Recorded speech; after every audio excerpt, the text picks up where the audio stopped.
Wala na naman akong magawa. Ayan, magpa-fried ako ng beef steak. Ayan. Ano, hindi beef steak. Beef steak to, pero ipa-fried ko siya.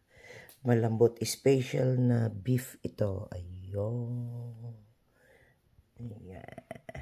Yung may kulay-kulay na dilaw, nilagyan ko siya ng magic sarap. Ayun. So, malambot ito na beef. Ayun. Papakita ko yan mamaya pagka naluto na ang beef. Ipa-fry ko lang yan. Babalik-baliktarin ko lang yan. Tapos, papapakain ko ito. Ayun. Papakita ko mamaya pag naluto na.